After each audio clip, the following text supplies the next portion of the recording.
Bismillahirrahmanirrahim. Assalamualaikum warahmatullahi wabarakatuh. Selamat pagi dan salam sejahtera untuk kita semuanya. Puji dan syukur marilah kita panjatkan kepada Allah Subhanahu wa taala yang telah memberikan rahmat dan hidayahnya kepada kita semua, sehingga di pagi hari ini kita bisa kembali untuk melakukan aktivitas dan pembelajaran seperti biasanya, meskipun itu di dalam keadaan pembelajaran terbatas. Sholawat serta salam marilah kita junjungkan kepada Nabi besar Muhammad SAW yang telah memperjuangkan agamanya sehingga bisa sampai kepada kita semua sebagai umatnya, dan mudah-mudahan kita selaku umatnya dapat mendapatkan hidayah serta syafaatnya di yaumul akhir nanti. Kemudian perkenalkan, nama Ibu Suci Hendriani, Magister Pendidikan di SMK Negeri 1 Pleret ini. Ibu mengampu mata pelajaran Project IPAS atau Ilmu Pengetahuan Alam dan Sosial serta Produk Kreatif dan Kewirausahaan. Selain itu, hari ini Ibu mendapatkan atau amanah untuk menyampaikan pendidikan karakter mengenai pencegahan bullying atau perundungan. Nah, mungkin di antara kita semuanya sudah tidak asing lagi mendengar kata bullying ya, atau mungkin di antara kalian ada yang pernah mendapatkan perilaku bullying atau perundungan atau bahkan merundung ya. Nah, hari ini Ibu akan sedikit memaparkan materi tentang perundungan, dampak serta sanksi-sanksi yang memang sudah tertulis dalam undang-undang ya. Baik, mengenai perundungan, pengertian perundungan ya. Jadi perundungan itu adalah suatu tindakan atau suatu sikap yang memang dilakukan secara perorangan atau oleh sekelompok orang, baik secara verbal, kemudian fisik gitu ya, yang dengan sengaja menyakiti perasaan atau fisiknya seseorang sehingga seseorang tersebut merasa disakiti, merasa tidak nyaman ya, sehingga menimbulkan suatu perasaan yang tersebut itu sangat tidak nyaman dan ada dampak yang sangat besar kepada orang yang tersebut gitu ya. Nah, perundungan ini berdasarkan hasil survei yang dilakukan oleh PISA, kemudian dilakukan oleh Kemdikbud sendiri. Ternyata 50% dari siswa itu pernah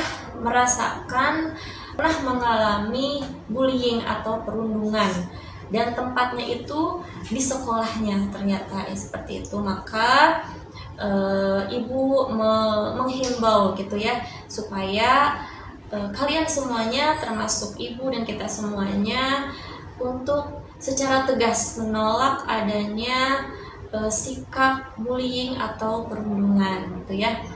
Nah, kemudian contoh tindak perundungan sebenarnya bukan hanya berupa tindak kekerasan seperti fisik yang mendorong, mencubit, menjambak, menendang, meninju seseorang gitu ya, tapi bisa juga dilakukan secara verbal, misalkan dengan memberikan kata-kata yang mencela, mencemooh, kemudian menghina, atau bisa juga dengan secara sosial ya, dengan cara misalkan mengucilkan seseorang, mengucilkan teman di kelasnya, atau memberikan mimik wajah kepada temannya yang jutek, kemudian yang dingin, sehingga teman tersebut merasa sangat disakiti seperti itu.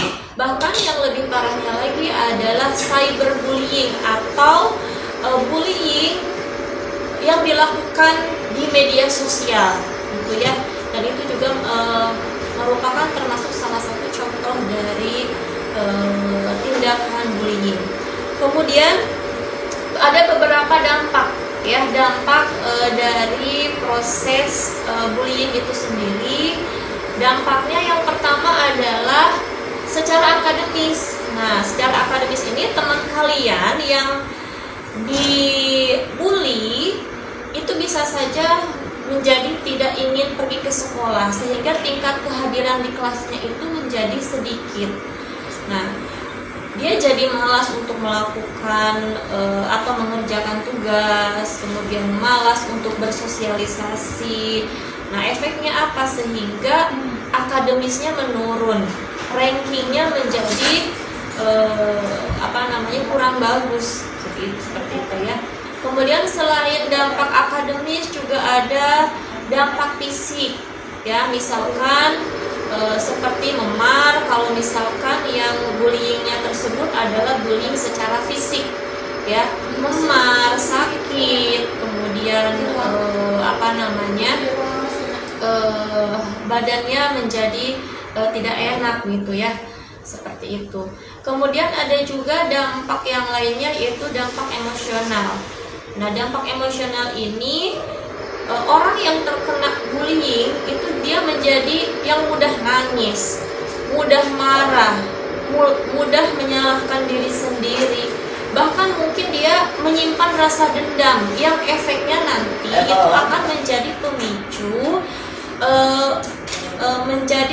dendam atau tindakan bullying yang berkepanjangan, bahkan bisa sampai terjadi proses tawuran atau pembunuhan, seperti itu ya. Nah, itu dampak-dampak dari bullying ya. Nah, di lingkungan sekolah kita ya, berdasarkan hasil survei gitu ya, ini sebenarnya sedikit orang yang membuli, itu sedikit ya, tapi yang banyak itu adalah orang-orang yang ada di lingkaran bullying itu gitu ya. Ada yang menjadi seorang pengikut ya, dimana dia akan ikut-ikutan untuk membuli, dan dia tidak akan ikut membuli kalau tidak ada yang memulai. Ada juga yang pembuli yang pasif, artinya dia tidak melakukan apa-apa tapi dia hanya menertawakan gitu ya. Nah, itu. Nah, tapi ada juga orang yang membela. Nah, untuk itu kita harus bisa menjadi orang yang bisa memulai untuk membela ketika ada teman-teman di antara kita sedang dibully ya, seperti itu. Nah, itu beberapa dampak tentang bullying.